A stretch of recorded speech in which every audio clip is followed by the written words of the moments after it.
Bismillahirrahmanirrahim. Assalamualaikum warahmatullahi wabarakatuh. Salam sejahtera, salam Ramadan. Welcome kembali kepada episod kedua. Saya Mariam daripada Spa Muslimah Produk dan Suplemen. Bercakap tentang produk dan suplemen, sekiranya berminat bolehlah layari ke Facebook kami di Spa Muslimah ataupun di Selera Sihat Spa Muslimah dan di Instagram kami muslimah.com.my. Ada juga physical shop, ada di Melaka ataupun di Bangi. Maklumat semua boleh didapati di Facebook kami ataupun di Instagram kami. Hari ini adalah 2 Ramadan, hari kedua puasa. So, bagaimana dengan puasa korang? Dah mula mendapat gejala awal puasa? Hari ini saya akan bincangkan tentang perkara ini secara spesifik bersama dengan isu-isu yang lain. Tetapi sebelum kita bercakap berkenaan dengan gejala awal puasa, kita pandang belakang sikit. Maksudnya kita kena tahu apakah condition ataupun keadaan background latar belakang orang-orang yang berpuasa. So ada 4 keadaan yang membolehkan menjadikan seseorang itu agak terhad dengan puasa dia. Satu adalah sekiranya mempunyai kondisi penyakit kronik. Contohnya diabetes ataupun kecil manis, darah tinggi, gout ataupun asid urik yang tinggi. Okey, that's number 1. Number 2 adalah ibu hamil dan menyusukan. So yang ni adalah satu keadaan yang boleh mengganggu keadaan puasa kita. Nombor 3 adalah anak-anak yang baru cuba puasa. Yang keempat adalah orang-orang yang mempunyai precondition, keadaan yang memang melibatkan dia punya sistem pencernaan, iaitu adalah orang yang mempunyai masalah GERD ataupun gastrik ataupun ada masalah IBS. IBS adalah irritable bowel syndrome. GERD adalah gastro reflux disease. So keadaan-keadaan ini kena berjumpa dengan doktor kita, dapatkan nasihat diorang sebab ada perubahan dari segi masa pengambilan ubat. Contohnya sekiranya kita ada kecil manis, kalau kita ambil ubat kita di waktu pagi masa sahur, ubat ni dia akan membantu badan mengeluarkan hormon insulin untuk ambil gula dalam darah secepatnya. Tapi pada masuk masa tengah hari kita dah kurang gula tapi ubat masih lagi ada dan kita boleh jadi hypo. Hypo tu maksudnya kurang gula dalam darah dan kita tak nak menghadapi masalah seperti isi, seperti gout ataupun GERD dan gastrik. Yang tu adalah dari segi pengawalan cara makan. Yang ni kalau kita nak membincangkan tentang yang ni adalah satu topik yang sangat besar. Kalau perlu sekiranya nak bincangkan boleh beritahu di dalam komen. Hamil juga adalah kena menjaga, kena tengok dari segi tahap kualiti susu ataupun kebolehtahanan semasa berpuasa untuk yang hamil.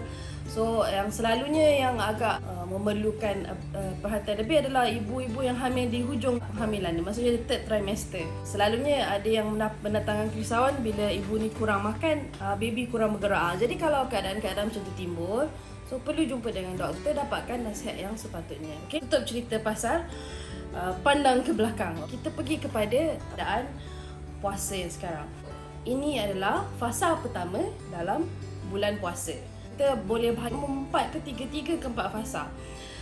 Fasa pertama adalah fasa paling kritikal bagi saya untuk kita membiasakan. Untuk memahaminya kita kena faham dari segi secara teori. Okey, ini adalah bit teknikal. Apakah yang berlaku? Fisiologi puasa. So fisiologi puasa bercerita tentang keadaan di mana apa yang berlaku pada badan kita apabila kita berpuasa. Berpuasa adalah kalau kita tengok balik pada jam kita berpuasa.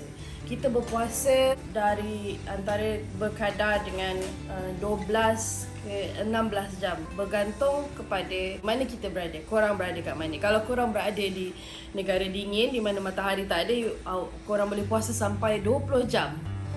Kalau berada di negara yang tengah menghadapi musim sejuk, kurang daripada tu. Tapi kalau di kita berpuasa 13-14 jam macam tu lah lebih kurang. Apa yang berlaku pada badan kita apabila kita berpuasa? Okey, makanan yang kita makan mengambil masa 4 jam untuk dicernakan. Dan apabila dia dicernakan sehabisnya, biasanya ambil masa sehingga 8 jam. Apa yang dicerna? Apa yang berlaku sebenarnya? Bila kita makan, kita akan makan semua jenis makan. Kita akan makan nasi, daging ataupun ayam, lemak. Jadi pelbagai jenis makan. Jadi bila makanan tu diambil oleh badan, dia akan ubah semua tu kepada satu bentuk, iaitu gula. Sebab tu kalau kita ada diabetes, dia penting pada kandungan gula dalam darah. So kalau gula dalam darah tu tak cepat diambil dalam satu jangka masa tertentu, then awak ada diabetes, gula dalam darah. So kena ingat satu pekerja yang kita kena ingat, satu makcik ni, nama dia insulin. Makcik ni dia banyak sangat buat kerja. Bila gula dalam darah ada, so makcik insulin dia daripada pankreas, makcik insulin dia duduk kat situ. Jadi dia keluar banyak-banyak, dia kutip gula. Bila gula dah tak ada, makcik insulin dia masuk dalam rumah. Tapi badan kita tetap memerlukan gula. Gula kena ada. Jadi makcik insulin ni dia punya kerja dia kalau kita makan banyak kita makan, so jadi makcik insulin ni dia akan ambil, dia simpan, dia masuk dalam laci, dia masuk dekat dalam gobok, dia masuk dalam semua tempat. Yang kita boleh pakai, tapi dia suka simpan. Memang suka betul menyimpan dia ni. Simpan. So simpanan ni biasanya dalam bentuk lemak, kan. Dia simpan dekat hati, kalau banyak sangat dia jadi fatty liver. Dia simpan dekat bawah kulit, dia simpan dekat keliling organ, kan. Memang makcik insulin ni memang sukalah. Orang kata kiasu lah makcik insulin ni. So apabila kita berpuasa lebih daripada 12 jam, tiada gula dalam darah daripada makanan yang kita makan kurang. Sangat tak ada, hampir tak ada. Bila makcik insulin masuk rumah, keluarlah kawan-kawan dia yang lain, yang hanya akan bekerja bila makcik insulin masuk dalam rumah. Jadi lemak-lemak yang ada dekat dalam, yang disimpan oleh makcik insulin, mula dicari oleh oleh hormon yang lain. So dia akan mengubah lemak kepada gula. Dia pecahkan lemak yang ada kepada dia pecahkan, dia namanya gluconeogenesis. Tak payah tahu. Saya bagi tahu, dia pecahkan je dan digunakan. Pada masa yang sama, kita punya growth hormone pun keluar. Growth hormone ni bagus, dia baiki semua sel yang ada. Dia adalah awet muda untuk kita, kan. And then dia akan mula pula sistem autophagy. Autophagy ni pula dia akan makan sel-sel pembersihan. Dia bersihkan rumah. Ini tak bagus ni, sel ni tak bagus, dia makan. Ini tak bagus ni, makan. So growth hormone keluar, autophagy akan jadi. Semua ni hanya akan berlaku selepas 12 jam kita berpuasa. Okey. Thyroid hormon pun keluar, BDNF, hormon untuk otak. Dia akan panjangkan sel-sel otak, so otak kita berkembang, so kita mula boleh fikir. Okey. Alright. Dan ini adalah perkara yang akan berlaku semasa kita berpuasa. Dan 12 jam, lebih daripada 12 jam adalah yang terbaik. Konsep intermittent fasting dan juga puasa Ramadan ni sebenarnya saling kait-mengait. Dan puasa Ramadan adalah intermittent fasting. Intermittent fasting ada banyak. Ada satu dry and wet. So kita adalah dry intermittent fasting. Sebabkan dia dry dan kesan dia lebih kita tak perlu puasa panjang untuk mendapatkan kesan yang sama dengan wet intermittent fasting. Wet intermittent fasting dia minum apa sahaja, dia boleh minum kopi, minum teh, anything, apa sahaja yang yang boleh bagi dia hydrate tanpa ada kalori. Itu secara teori lah, dan teori yang telah dibuktikan secara saintifik juga. Tetapi kita pergi balik kepada persoalan kita yang utama. Apakah gejala awal puasa? Yang tu kita tak rasa. Yang puasa ni apa, growth hormone ke apa ke, kita tak rasa. Yang kita rasa adalah gejala awal puasa. Apakah gejala awal puasa? Apa? Lapar, haus, lagi sakit kepala, letih melampau, sejuk, tak tahan sejuk. Lepas tu ada pula pening, nak pitam rasa. Apa lagi? Tak boleh senaraikan nanti. Ini adalah apa yang kita alami dalam fasa pertama. Okey, antara sebab kita dapat sakit kepala, kita boleh dapat kalau lapar, haus, dahaga tu sebenarnya badan kita not that hungry, bukan terlalu lapar. Disebabkan kita ada banyak simpanan di mana lemak-lemak kita. Tetapi yang kita rasa lapar tu adalah kita punya kebiasaan. Kortisol kita waktu pagi akan naik kortisol sebab kita dah biasa makan waktu pagi, kan. Lepas tu dia keluarkan ghrelin. So you akan rasa lapar. Ada masa-masa dia kita akan rasa lapar. Dan juga adalah yang menyebabkan kita rasa lapar juga mungkin sebab kita ada kondisi-kondisi yang menyebabkan kita akan rasa lapar lebih. Contohnya gastrik dan sebagainya lah kan. Tambahan nafas berbau, itu dia ada juga nafas berbau. Lepas tu apa lagi, berak cair. All this semua ni jadi disebabkan oleh semasa badan kita start releasing gula-gula yang lemak-lemak tu dalam bentuk gula. Lemak ni juga adalah tempat sekiranya badan kita tak tahu nak buat apa dengan toksin. Katakanlah kita ada masalah pembuangan toksin, benda tu sepatutnya dibuang tapi disebabkan oleh tak dapat nak dibuang, dia simpan cantik-cantik. Makcik insulin tu dia simpan jadi dalam lemak, disimpan dekat dalam laci kan. So bila lemak tu dia ambil keluar daripada laci kan, lepas tu dia lepaskan, toksin mengeluar lah. Toksin ni akan menyebabkan kita dapat macam-macam lah dia punya kesan. Dia sakit kepala, nafas bau, berak cair, all those things. Itu adalah fasa pertama. Bahagian keempat dalam kita punya posting hari ni, apakah kebaikan puasa? Okey lah, kita ni manusia, kita kena fikir kan. First about fisiologi, malas nak fikir lah because apa makcik insulin ni kan. Okey, tak payah fikir pasal yang tu.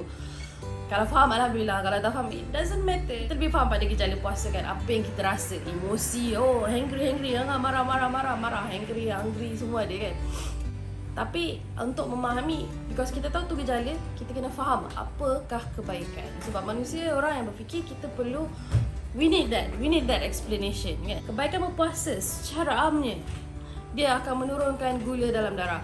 Sekiranya anda ada pre-diabetic, maksudnya kita belum makan ubat, pre-diabetic, kita ada borderline, dipanggil borderline diabetes kan. Gula selalu tinggi dalam darah. Dia boleh menurunkan gula dalam darah sebab insulin kita mula berehat.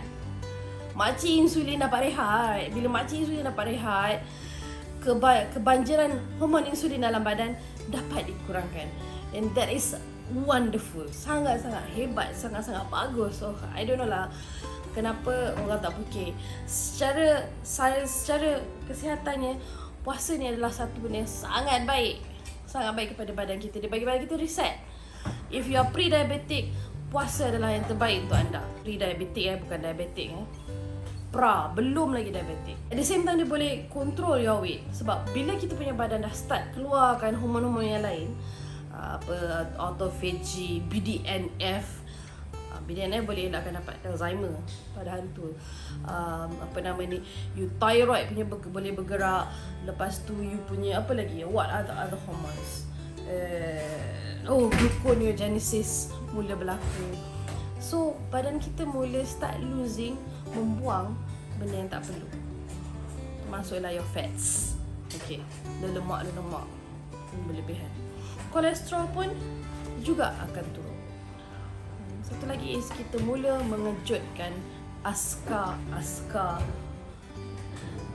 yang lain dalam badan untuk memproses kita punya untuk menolong badan kita berfungsi. Okay. So jadi kata-kata terakhir adalah jadikan fasa pertama kita satu kejayaan. Lalui fasa pertama dalam puasa dengan cara yang baik. Okay? Kejutkanlah sistem badan kita untuk bangun. Wake up body, wake up. Anda tidak hanya mempunyai insulin untuk mengambil gula dalam darah untuk proses badan seterusnya. Kita cakap pasal at the cellular level, dia peringkat sel. Badan kita ni penuh dengan sel. Kita penuh dengan biji-biji sel. So at the cellular level, itu yang berlaku. So kita nak suruh badan kita bergerak pada arah sel. Okay, hari ni punya cerita akan berakhir. Saya akan sambung kepada fasa pertama, bahagian 2 lusa, dengan membawa topik-topik apakah suplemen yang sesuai amalan yang sepatutnya boleh membantu dalam fasa 1 dengan baik. Dan juga pilihan makanan sesuai. Dan yang ketiga, kalau gula dalam darah terlalu rendah, keadaan yang mana yang perlu kita risaukan? I would say take home note. Jangan makan makanan berproses berlebihan. Kurangkan minuman yang berwarna tiwan. Okey. Elakkan makan terlalu banyak. Nanti lusa kita bincangkan apakah makanan-makanan tersebut. Okey, Assalamualaikum.